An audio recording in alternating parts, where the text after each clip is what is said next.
We are in the wiring department at Restoration Design, and we are gonna take this and turn it into that through this process. First and foremost, we need a sample. So right here, we actually have what I would consider a very good sample. It still has a part number tag from the factory on it. The next step will be mapping out and pinning out the harness. So we want to figure out what colors of the wires, what cavity in each connector they go into, and the size of the wire. I've just done a hand drawing for now. This took me about 5 minutes to do. I'm going to start on the engine side, work my way up to the gauges, and then I'll fill in the blanks for the lengths. If you do a lot of wiring work, I don't know if I've mentioned it in another video, but a sewing shear is a great tool to repair harnesses. Right now I'm concerned that my junction point based on the tape job has changed by about 70 millimeters. So I'm going to remove this tape to see if I can find an original junction point.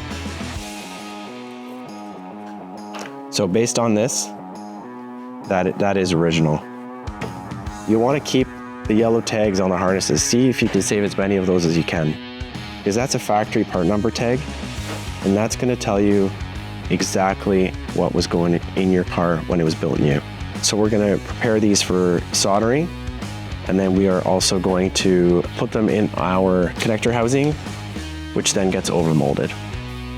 Hi, I'm Owen. I work here doing wiring harness assembly and some CAD work. So I'm just gonna go over how we go from the table there to CADing these up on the computer. This is a program called Rapid Harness. The first thing we're gonna do is go into our main harness drawing, and we're going to add a connector to it here. We have a library of all the different Porsche designs. So we now have the connector here, and this is living kind of within the rest of our drawing here. Yeah, we need to create our connections now. So all the wires that get pinned up to this connector, that's what goes in next. So we've just pinned up the last connector there.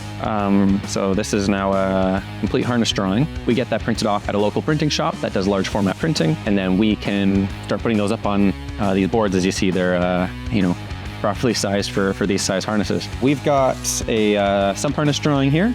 So this is just describing the wires on the connector that we're working on at the moment. So we've got these wires cut to length with proper color and gauges. The next step is going to be to strip all these wires. So we've got a handy machine for that. There's a few different parameters on this machine here. So you can select between AWG wire and metric wire here, the gauge that you're working with, and then as you adjust that, it'll automatically adjust the tension and the cut depth for you.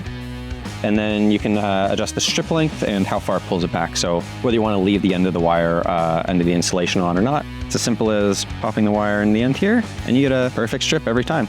So here I'm going to prepare a little fixture board here for soldering. When we're soldering, we want to make sure we wet the tip so it conducts the heat. This on the pin is a radius, so it's going to be tricky to get the heat in effectively. One thing to look out for is if you hold the heat on the pin for too long, the solder will naturally wake up the wire. So you want to make sure you maintain some kind of flexibility coming out of that joint. So now we've got to pin up the connector. They're all level. Then we've got a dummy pin that goes in there for molding. So this harness or sub harness is ready for overmolding. This is like a low volume style mold, but nonetheless it is an injection mold. So you can see the cavity for the pins.